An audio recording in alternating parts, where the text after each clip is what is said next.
तिल में तेल कहाँ रहता है? तिल के हर हिस्से में।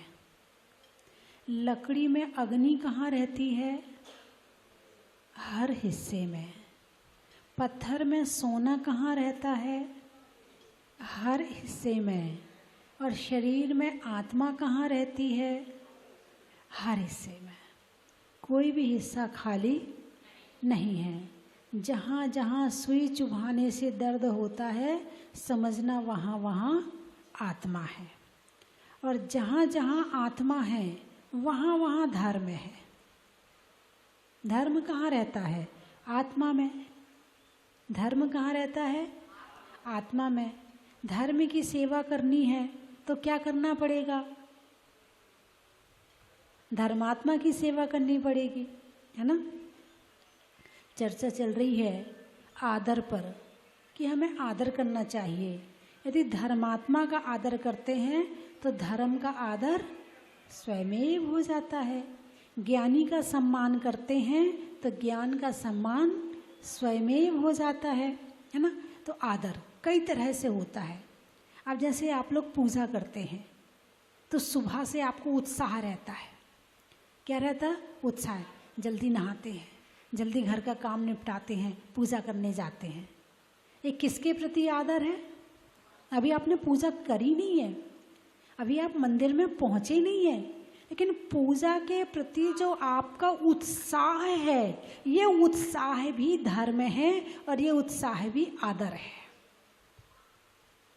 वरना अरे कौन से भगवान भाग रहे हैं, कर लेंगे पूजा, पूजा ही तो करनी है। कई बार ऐसा मन में भाव आ सकता है।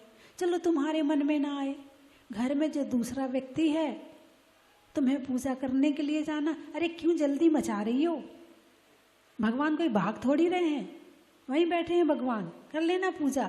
पहले अपना ये निपटा लो, वो निपटा लो, ऐसा कर लो, वैसा कर लो, बातें कर लो, ये कर लो। वो अपने इसमें लगेगा, है ना। ये क्या हो गया? ये अनुत्साह हो गया। किसके प्रति? पूजा के प्रति। पूजा क्या है? धर्म है। पूजा क्या है? व्यवहार धर्म है। और पूजा के प्रति अनुत्साह कर दिया यानी अनादर कर दिया। अब जैसे सामायिक करते हैं तो सामायिक भाई 12 बजते ही दिमाग में घंटी बजने लगे, सामायिक का समय हो गया, भाई साहब आप लोग जाओ यहाँ से, अब हमारा टाइम हो गया, हमें सामायिक करनी है। ये उत्साह है, ये आदर है। शहर में साधु आए हैं, आहार देना है, चौका लगाना है ना, हमें उनका आहार करवाना है, उसकी तैयारी कर रहे हैं, उसके विचार बना रहे हैं, उसके अंदर में भावनाएं आ रही हैं कि चलो मुझे आहार देना, मुझे चौका लगाना है। चलो घर में नहीं लग पा रहा है, जहाँ चौका लगा है कम से कम वहाँ जाके तो आहार दे लो। ये भी आदर है, ये भी सम्मान है। अभी दिया नहीं है आहार, लेकिन आहार देने की जो भावना और जो उत्साह है ना, ये धर्म का सम्मान है, ये धर्म का आदर है। काम बाद में होता है, उसका सम्मान पहले शुरू हो जाता है। और जहाँ वो भावनाएं पैदा होने लगती हैं, बस वहीं से धर्म शुरू हो जाता है। और जहाँ से धर्म शुरू होता है वहीं से पुण्य शुरू होता है। और जहाँ से पुण्य शुरू होता है वहाँ से सुख शुरू होता है। जो धर्म का अनादर करता है वो सुख का अनादर कर रहा है, और जो सुख का अनादर कर रहा है वो दुख को निमंत्रण दे रहा है। क्या कर रहा है? वो दुख को निमंत्रण दे रहा है। दुख चाहता नहीं है, दुख पाने की इच्छा नहीं है, लेकिन धर्म का अनादर क्रम से दुख को निमंत्रण देने का ही कारण है। घर में सास है, मंदिर जाती है, सुबह पूजा करती है, पाठ करती है, माला करती है, 2 घंटे लग जाते हैं, लौट कर आती है, बहू को बड़ा गुस्सा आ रहा, लगा आई 2 घंटे, बैठी आई मंदिर में, बस तुम्हारा काम ही क्या है, मंदिर में जाके बैठ लो, काम से बच जाओ, बस इसलिए तो मंदिर में जाके बैठ जाती हो। एक विचार ये भी हो सकते हैं। और दूसरा विचार, अम्मा जी आ गई, आप मंदिर करके आई हो, आप पूजा करके आई हो, अब आप चाय पी लो, आपने सुबह से कुछ नहीं लिया है, अब आप चाय पी लो। किसका सम्मान किया आपने? धर्म करने वाले का सम्मान किया। भले वो ग्रस्त में रह रही है लेकिन धर्म तो कर रही है ना, उसके भावना में तो धर्म है ना। वो पूजा ध्यान सामायिक स्वाध्याय करके आई है, पाठ करके आई है, और यदि आपने उसको गरम गरम चाय पिला दी, यह भोजन का समय है, आपने उसको गरम गरम भोजन करवा दिया, वो जो पूजा करके आई है ना, उसका बहुत सारा छठवा हिस्सा वो तुम्हारे हिस्से में भी आ जाएगा। ये मत सोचो कि उसकी सेवा करनी पड़ रही है, नहीं। यदि आपकी सास भक्ति करती है, माला फेरती है, पूजा करती है, ध्यान करती है, सामायिक करती है, और यदि आप उसकी सेवा कर रहे हो तो आप उसकी सेवा नहीं कर रहे हो, आप धर्म की सेवा कर रहे हो।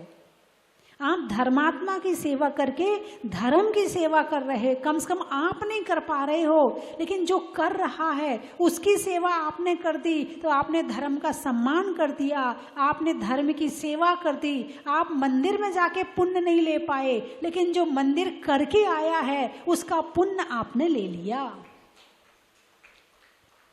देवरानी गई है पूजा करने, अब जेठानी को बड़ा गुस्सा आ रहा है, देखो बस इनको ही पूजा करना, हम तो पागल हैं जो दिन भर घर का काम करते रहते हैं, दिन भर झाड़ू पोछा करते हैं, हम तो पागल हैं, हम नहीं जा पाते मंदिर। मंदिर जाने की भावना हो तब ना। यदि तुम्हारे मन में है तो दोनों बैठ के आपस में चर्चा कर लो, देखो इतने बजे तुम चली जाया करो, इतने बजे मैं चली जाया करूँगी। मेरी भी तो भावना होती ना पूजा करने की, मेरी भी तो इच्छा होती है ना पूजा करने की। दोनों आपस में सेटिंग कर लो और दोनों एक दूसरे की हेल्प करो और काम हो जाएगा और दोनों की पूजा हो जाएगी। तो धर्मात्मा तुम भी हो गए, धर्मात्मा तुम भी हो गए, और दोनों ने एक दूसरे के धर्म करने में सहयोग कर दिया। यानी धर्म का आदर भी कर दिया, धर्म भी कर लिया और सहयोग भी कर दिया। जो मंदिर के काम कर रहा है, कोई जरूरी नहीं कि पूजा करे, कुछ लोगों का काम होता सेवा करने में आनंद आता, वहाँ पूजा करते हैं तो और अच्छी बात है। पूजा नहीं करते हैं, मंदिर की सेवा मंदिर बनवा के करते हैं। पंच कल्याणक की सेवा कर, जो पूजा में बैठा है उनके लिए थालियां लगवाते हैं, उनकी व्यवस्था करते हैं, उनके लिए भोजन बनवाते हैं, उनके लिए सारी सेवा की व्यवस्था करते हैं। वो भी धर्म करने का एक तरीका है कि जो धर्म करके आ रहा है उसको उन्होंने भोजन करा दिया, उन्होंने भी धर्म कर लिया। भाई व्यवहार धर्म एक तरह का नहीं है, कई तरह का है। और आदर और सम्मान तो एक ऐसी चीज है, आपने सेवा कर दी, आपका हिस्सा आ गया, आपने धर्म की सेवा कर ली। कुछ लोगों का मन नहीं करता भाई पूजा करने का, लेकिन उनको सेवा करने में आनंद आता है, उनको व्यवस्था बनाने में आनंद आता है। अरे बोलिए ना, हैं? अब आप कुछ सोनागिर में रहते हैं, अब सोनागिर में जो तीर्थ यात्री आते हैं वो धर्मात्मा है ना, तभी तो यहाँ पर आए हैं। और जो यहाँ पर आया है, यदि आपने उसका सहयोग कर दिया, मतलब आपने धर्म का सहयोग कर दिया, उसके धर्म में सहयोगी बन गए, तो समझना कि उसका छठवां हिस्सा आपने ले लिया। धर्म करना बहुत सरल है, बहुत सरल है, पाप करना बहुत कठिन है। अरे बोलिए ना, हैं? आप जरा जरा में पुण्य कर सकते हो, जरा जरा में धर्म कर सकते हो। अपने बच्चा, छोटा सा बच्चा है, आप उसे नमोकार मंत्र सिखा रहे हैं, उसे आप 24 तीर्थंकर के नाम सिखा रहे हैं, आप उसे धर्म में और भी ज्ञान दे रहे हैं। वो छोटा सा बच्चा है, अभी ज़्यादा समझता नहीं है, लेकिन आपकी भावना है कि आप उसमें संस्कार डालें धर्म के, और आप सिखा रहे हैं, लो धर्म हो गया। आप झाड़ू लगा रहे हैं, झाड़ू देख के लगा रहे हैं, कोई चींटी ना मर जाए, कोई मक्खी ना दब जाए, हैं? और झाड़ू लगाते लगाते आप जीवों को बचा रहे हैं, लो झाड़ू लगाते लगाते धर्म हो गया।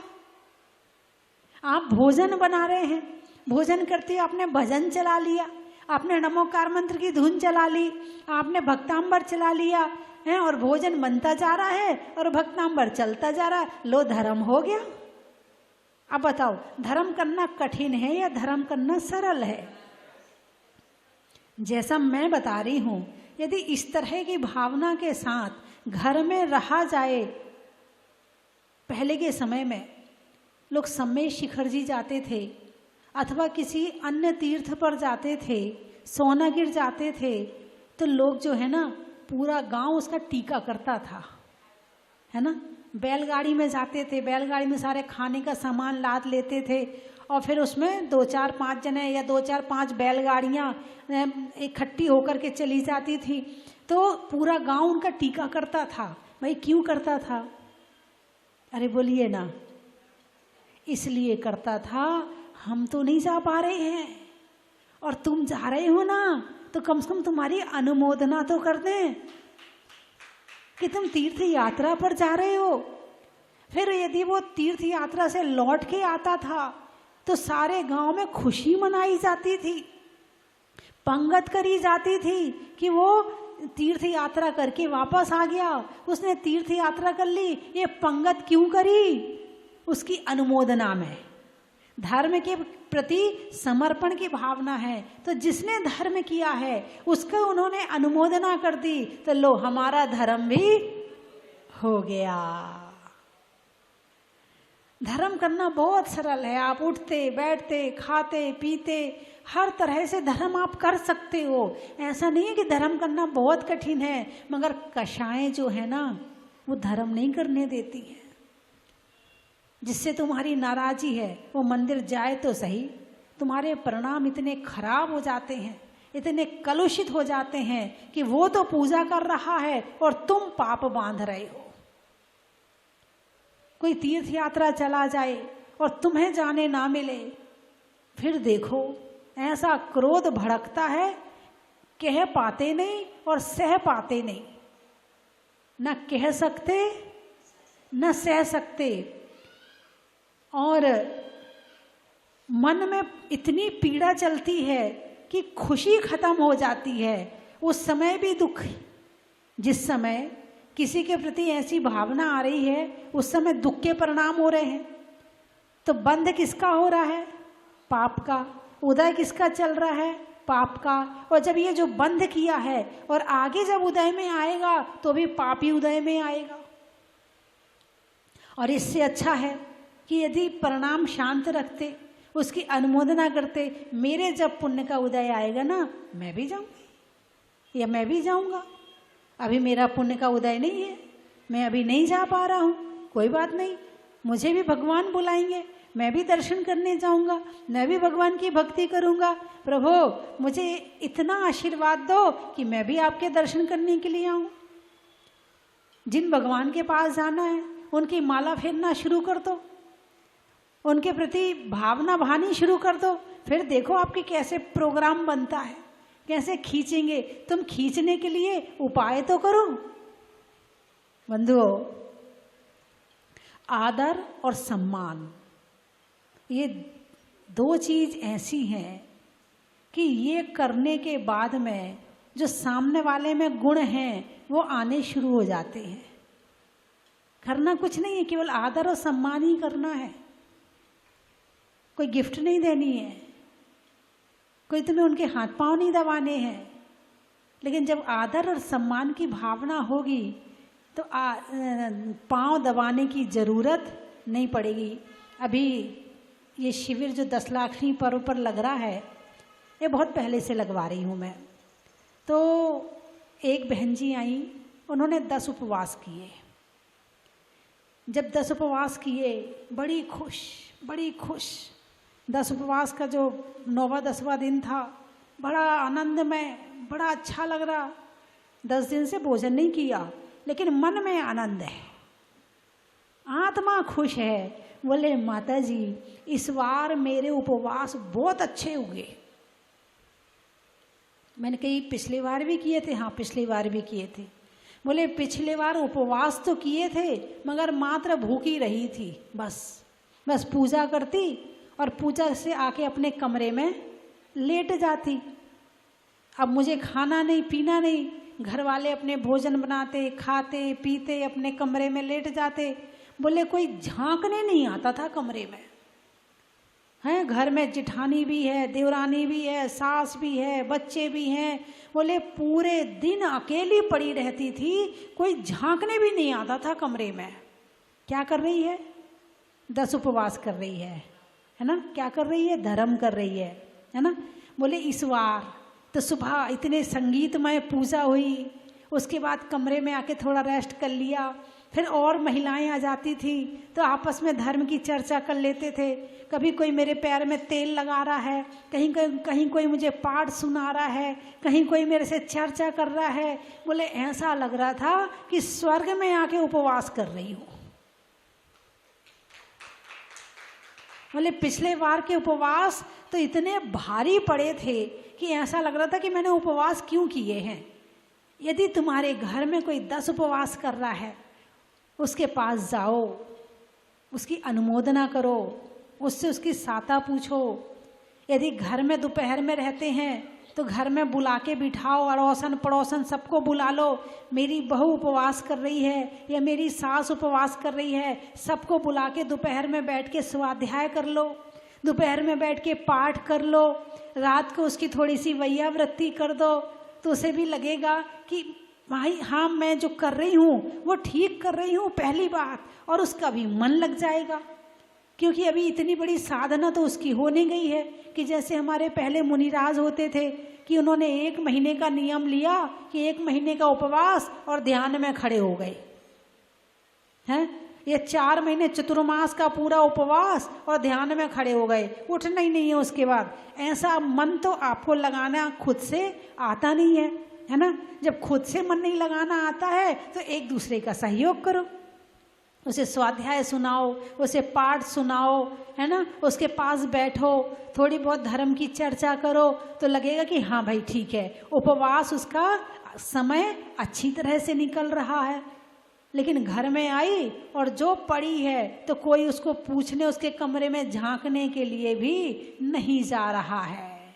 क्या तुम्हें पुण्य करने के अवसर पग पग पे मिलते हैं? तुम्हें हर पग पग पे पुण्य कमाने के अवसर मिलते हैं, लेकिन कषायों के कारण से पुण्य नहीं पाप कमा लेते हैं अपने मन को शांत करके। और तुम धर्म करना चाहो तो हर जगह धर्म हो सकता है ना? अपने घर में भोजन कर रहे हैं तो करने के पहले 9 बार नमोकार मंत्र पढ़ लिया, लो धर्म हो गया। करने के बाद फिर 9 बार नमोकार मंत्र पढ़ लिया, लो धर्म हो गया। करने के बाद तुरंत भोजन तो दोबारा करते नहीं हो, 1-2 घंटे बाद ही कुछ खाते पीते हो, फिर 1-2 घंटे का कुछ त्याग कर दिया, लो धर्म हो गया। 2 घंटे का त्याग हो गया, खाना भी हो गया और त्याग भी हो गया। तो ये धर्म के प्रति आदर, धर्म के प्रति सम्मान की भावना जब होती है तो धर्मात्मा का सम्मान होता। जब धर्म के प्रति आदर और सम्मान की भावना होती है तो सामने वाले के अंदर धर्म दिखता है कि ये धर्म कर रहा है। लेकिन नहीं, हमें कमियां दिखती हैं सामने वाले में। यदि मैंने कह दिया सामने वाला बहुत धर्मात्मा है, आप क्या कहोगे? बस माता जी बस रहने दो, हम जानते हैं, पूछो मत अंदर से कितना काला है, बस दिख रहा है कि ऊपर से धर्म कर रहा है, हमें पता वो कितना खराब है। तुमने क्या देखा उसका? उसका धर्म देखा या उसका कालापन देखा? कालापन देखा है। 1 महीने में 2 पक्ष होते हैं, कृष्ण पक्ष और शुक्ल पक्ष, है ना? शुक्ल पक्ष में चंद्रमा बढ़ता हुआ होता है और कृष्ण पक्ष में चंद्रमा घटता हुआ होता है। तुम्हें कौन सा पक्ष अच्छा लगता है, कृष्ण पक्ष या शुक्ल पक्ष? अरे बोलिए ना। अच्छा, शुक्ल पक्ष अच्छा लगता है। तो अपने जीवन में पुण्य का शुक्ल पक्ष अच्छा लगता है या पाप का शुक्ल पक्ष अच्छा लगता है? पुण्य का। तो जब सामने वाले की कमियां देख रहे हो तो तुम्हारा कौन सा पक्ष चल रहा है? कृष्ण पक्ष चल रहा है या शुक्ल पक्ष चल रहा है? एक सामने वाले का दिल काला है, सफेद है, पीला है, नीला है, हरा है, उसका काम वो जाने, उसका कर्म वो करेगा, वो भुगतेगा। तुम तो शुक्ल पक्ष देख के पुण्य कमा लो। भाई गुलाब के साथ, एक फूल के साथ में 4 कांटे हैं, तुम्हें क्या नजर आते हैं, फूल या कांटा? देख लो। हाँ, कैसा फूल है, कांटे भी हैं साथ में। ये कोई फूल है कि जिसके साथ कांटे लगे होते हैं? अरे बोलिए ना, क्या नजर आते हैं? कांटे नजर आते हैं, फूल नजर नहीं आता है? और फूल नजर आ जाए तो कांटे नजर नहीं आते। तुम्हें दुख है, तुम्हें दुख है कि फूल के साथ कांटे हैं, तुम्हें दुख है कि फूल के साथ कांटे हैं, और मुझे खुशी है कि कांटों के साथ फूल है। मुझे खुशी है कि कांटों के साथ में फूल है। पंचम काल है, बिना कमी का तो कोई इंसान होगा ही नहीं। बस बात इतनी है कि तुम क्या देखते हो। जैसे कि कचरा पड़ा है ना, कचरा पड़ा है और उसके साथ 2-4 अच्छी चीजें पड़ी हैं, तुम्हें क्या नजर आएगा? क्या चुनोगे तुम? हैं? जो अच्छी चीज है वो चुन लो। कचरा हमारे काम का नहीं है, जो हमारे काम का है वो निकाल लो। ऐसे ही सारी दुनिया में अवगुण भी हैं और गुण भी हैं। तुम्हें क्या लेना है वो तुम ले लो। ये बाजार है, यहाँ सब चीज मिलती है। जो तुम्हारे काम का है वो खरीद लो, कबाड़ इकट्ठा ना करो। दिमाग भी एक डिब्बा है, इस डिब्बे में क्या इकट्ठा कर रहे हो? दूसरों की निंदा, बुराई, कमियां क्या इकट्ठी कर रहे हो? अपने दिमाग को कबाड़ खाना बनाया है या आपने अपने दिमाग को बगीचा बनाया है? क्या बनाया है? सामने वाले की कमियां इकट्ठी करके कबाड़ खाना बनाया है। लेकिन ज्ञान, जब ज्ञान की आंखें होती हैं तो अच्छी चीज ग्रहण होती है, और जब अज्ञान की आंखें होती हैं तो बुराइयां ग्रहण होती हैं। जब ज्ञान की आंखें होती हैं तो सामने वाले के सम्मान की भावना होती है, और जब अज्ञान की आंखें होती हैं तो सामने वाले के लिए अपमान की भावना होती है। सबके अंदर धर्म है, सब धर्म कर रहे हैं। यदि आप वो नहीं कर रहे हैं, आप प्रेरणा करो।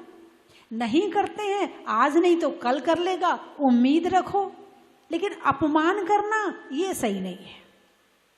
कोई पूजा करता है,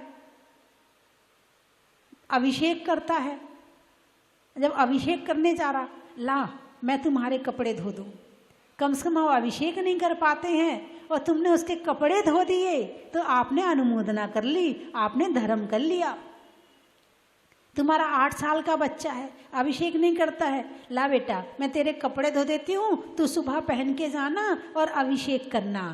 क्या किया आपने? कपड़े धोए या पुण्य कमाया? अरे बोलिए ना, पुण्य कमाया। तेरे को अभिषेक करना, धो अपने आप। तेरी नौकर हूं क्या मैं जो तेरे कपड़े धोऊं? एक भावना ऐसी भी हो सकती है, जो पुण्य का अवसर मिल रहा था उसे आपने खो दिया, है ना। तो पुण्य के अवसर दिन में बहुत मिलते हैं, बहुत मिलते हैं, लेकिन इंसान अभिमान में, कषायों में उस पाप पुण्य के अवसर को पाप का अवसर बना लेता है। उसमें पुण्य की जगह पाप इकट्ठा कर लेता है। पड़ोसन है, उसके परिवार वाले बाहर गए हैं, वो अकेली है ना। अब उसकी सहायता करोगे कि नहीं करोगे?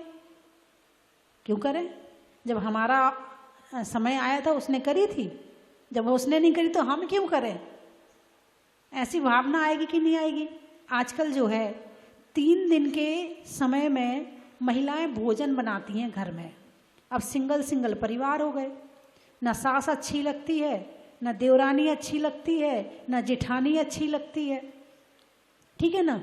अब किसी के साथ पटती नहीं, किसी की सेवा करने में तुम्हें अच्छा नहीं लगता है, किसी को रोटी खिलाने में तुम्हें अच्छा नहीं लगता है, और खासकर अपनों को परायों को तो फिर भी तुम हंस हंस के खिला दोगे, परायों के लिए तुम फिर भी पूड़ी बना दोगे, हैं, लेकिन जो अपने हैं, जो घर में रह रहे हैं, उनके प्रति उनका काम करना भार रखता है। तो जो भार लग रहा है, जो अपने हैं, काम कौन आएगा? अरे बोलिए ना, अपने काम आएंगे। और बुरी भावना किसके लिए है? अपनों के प्रति है। अब बताओ तुम पुण्य कहाँ जाके कमाओगे? जिनके साथ रह रहे हो ना, उन्हीं के साथ रह कर के पुण्य कमा सकते हो, और उनके साथ रहकर नहीं कमाया मतलब आपने अवसर खो दिया। तो जो 3 दिन की बात होती है भोजन बनाने की, अब कौन किसकी रोटी बनाए?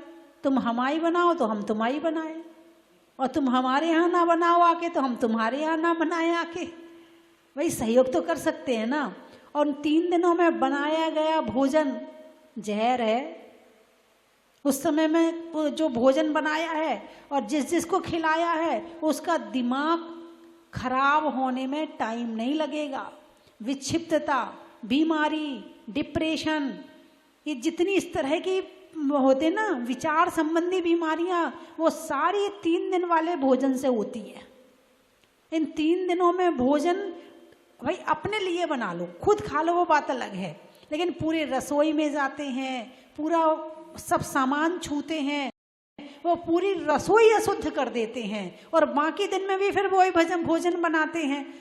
तो पूरे समय अशुद्धि घर में फैली रहती है। इतनी अशुद्धि के बाद कोई ये सोचे कि मेरे घर में बीमारी ना आए, कोई ये सोचे कि मेरे घर में डिप्रेशन ना आए, कोई ये सोचे कि मेरे घर में शांति रहे, भूल जाओ।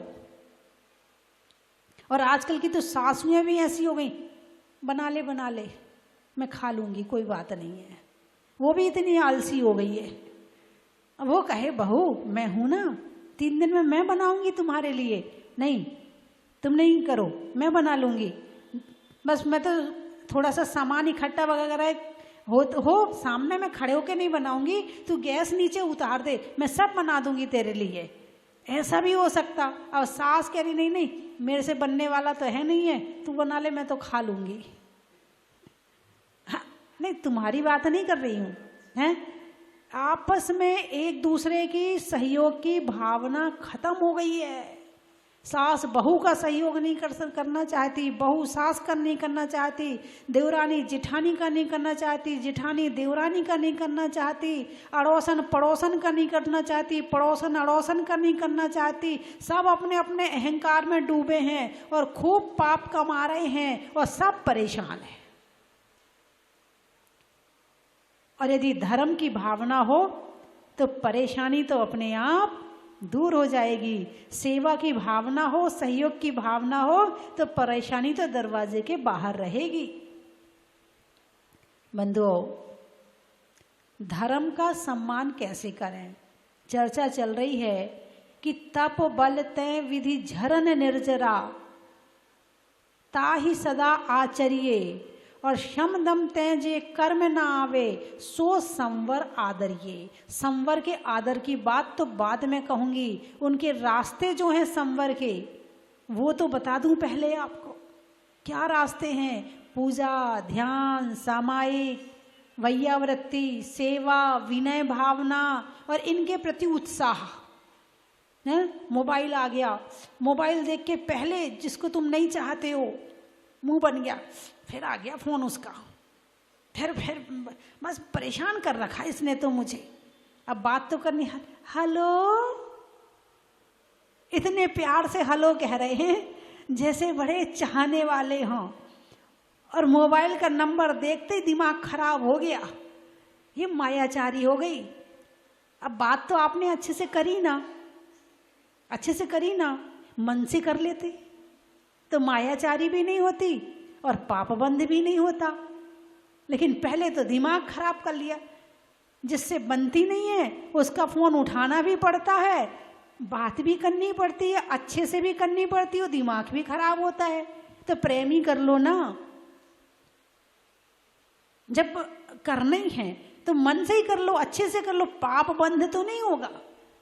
मतलब कहने का अभिप्राय मेरा ये है कि दिन भर हमें पुण्य और पाप के अवसर 24 घंटे मिलते हैं, और उन पुण्य और पाप के अवसर में हम क्या इकट्ठा कर रहे हैं इसका हिसाब लगाना जरूरी है, वरना पाप का दायरा ज़्यादा बढ़ जाएगा, पुण्य का कम हो जाएगा और मामला गड़बड़ हो जाएगा। और फिर जो सब जानते हैं, जो बीज बोएंगे उसका पेड़ उगेगा, और जो पेड़ उगेगा फल खाने ही पड़ेंगे। कोई तुम्हारे पेड़ का फल खाने वाला नहीं है, तुम्हारे पेड़ के फल तुम्हें ही खाने पड़ेंगे, कोई दूसरा नहीं खाएगा। सो संवर आदरिए, संवर का आदर करें। तो ये संवर है क्या? माता जी आप संवर संवर तो बोल रही हो इतने दिन से, ये है क्या ये तो बता दो। 3-4 दिन हो गए सुनते सुनते, ये संवर का आदर करना चाहिए, संवर का आदर करना चाहिए, ये संवर है क्या? कल बताऊंगी। कब बताऊंगी? कल बताऊंगी। आज जो मैंने आपको बताया है ये संवर का ही कारण है। कौन कौन सी चीजें? पूजा, आप भाव से पूजा कर रहे हैं, भक्ति से पूजा कर रहे हैं, क्या हो रहा है? पाप का संवर हो रहा है, पुण्य का आश्रव हो रहा है। संवर का मतलब आते हुए कर्मों का रुकना। अब इस समय तुम पुण्य तो रोक नहीं सकते हो, पाप को ही रोक सकते हो। अभी वो स्थिति तो आपके जीवन में आ नहीं सकते कि पुण्य भी रुक जाए और पाप भी रुक जाए। पुण्य तो रुकने वाला, पुण्य का संवर तो होता नहीं है, पुण्य का संवर तो चलता रहता है 13वें गुण स्थान तक। साता का संवर चलता रहता है 13वें गुण स्थान तक। संवर होता है तो पाप का संवर होता है। तो पाप का संवर कैसे हो, पाप कैसे रुके आना, ये मैंने सारे कारण बताए हैं। और इनका आदर करना, सो संवर आदरिए। समझ में आ गई? अरे बोलिए ना। तो आज से धर्मात्मा का आदर करोगे। वो धर्मात्मा चाहे आपके घर में हो, चाहे आपके पड़ोस में हो, चाहे आपकी समाज में हो, आप धर्मात्मा का आदर करेंगे? अरे बोलिए ना। कौन कौन करेगा? हाथ उठा के बताओ। अच्छा बहुएं बताएंगी। यदि सास के रूप में हो तो आदर करोगी कि नहीं करोगी? कौन कौन बहुएं करेंगी? हाथ उठाकर बताओ। किन किन की सास हैं? अच्छे से हाथ उठाओ। अच्छे से भोजन कराएंगी, प्यार से भोजन कराएंगी। चलो बहुत अच्छी बहुएं बैठी हैं। अच्छा जिसकी बहू धर्मात्मा हो तो सास उसका आदर करेगी कि नहीं करेगी?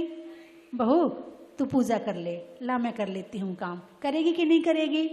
उसके धर्म में सहयोग करेगी कि नहीं? अच्छे से हाथ उठाकर बताओ। सासुएं हाथ उठाएं। हाँ सब सासुएं हाथ उठाएं। वाह, यहाँ तो सारी सासुएं ने हाथ उठा लिए, बहुत अच्छा। बस जिसके घर में आदर और सम्मान की भावना आ गई, उनके घर का कलेश खत्म। पति पत्नी का, पत्नी पति का। भाई पति भी तो धर्मात्मा हो सकता है। और कई बार तो जो पत्नी होती ना धर्मात्मा होती है, पति कम धर्मात्मा होता है। पत्नी बहुत तारीफ करती, हमारे ये ना बहुत अच्छे हैं, मैं इतने उपवास करती हूँ, मैं पूजा करती हूँ, मैं कभी मना नहीं करते हैं, कभी कहीं जाने मना नहीं करते, जा तीरथ चली जा, जा ये काम कर ले, कभी मना नहीं करते हैं। क्या हुआ? तुम्हें मना नहीं किया, करने दिया, उसने अनुमोदना का पुण्य ले लिया। अब आप यहाँ बैठकर जाप कर रही हो, पति कहता ठीक है जा जा चली जा, मैं नहीं जा पा रहा तू तो जा। ये क्या है? ये सम्मान है। मैं नहीं जा रहा तू कैसे जाएगी? ये धर्म का अपमान है। किसका? कहाँ जा रहे थे? मंदिर जा रहे थे। किसने रोका? घर वालों ने रोका। क्या करने? किससे रोका? धर्म करने से। किसका अपमान किया? धर्म का अपमान किया। धर्मात्मा की सेवा यानी धर्म की सेवा, और धर्मात्मा का अपमान यानी धर्म का अपमान। तो अपने जीवन में धर्म कैसे करें, बड़े छोटे छोटे माध्यम से कैसे हम धर्म कर सकते हैं, वो अभी अपन ने चर्चा की। स्वभाव में नर्म का, भोजन में गर्म का, और जीवन में धर्म का। बारात में वर का, पक्षी में पर का, और आदर करने में संवर का। घर में फादर का, ट्रेन में दादर का, और सास बहू के आदर का, अनाज में दाने का, इनाम में पाने का, और प्रेम से सबको भोजन कराने का, चावल में चुनने का, बुनाई में बुनने का, और घर का काम करते हुए भजन भक्तांबर आदि सुनने का,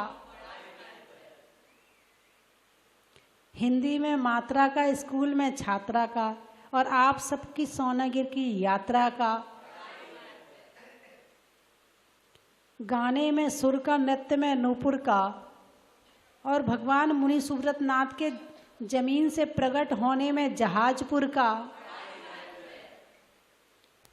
कहाँ कहाँ से आए हो? आरोन। मंत्रों में ओम का, लेने में मौन का, और आने वालों में आरोन का। और कहाँ से आए हो? करेरा। रहने के लिए धरा का, सतियों में अनंग सरा का, और आने वालों में करेरा का। और जोर से बोलो। पानी में मगर का, चलने में डगर का, आने वालों में अशोक नगर का।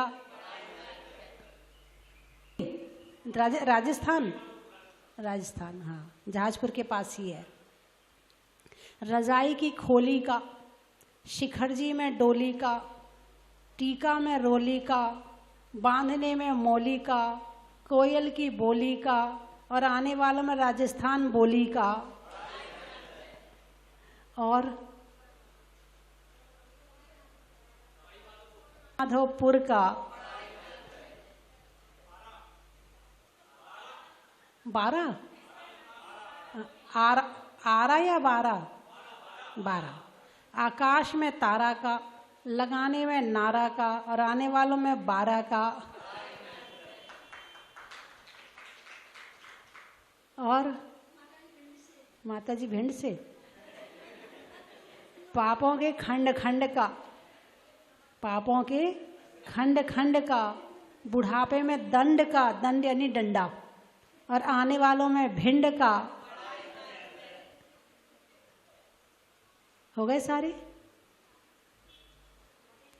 दिल्ली। त्रियंचों में बिल्ली का, डंडा में गिल्ली का, और आने वालों में दिल्ली का। बिजली में तार का, शास्त्रों में समय सार का, और मंत्रों में नमोकार का। टेलर में नाप का, गर्मी में ताप का, और नमोकार की जाप का। हो गए? और कोई? कहाँ से आए?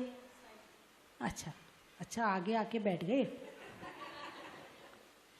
चलिए।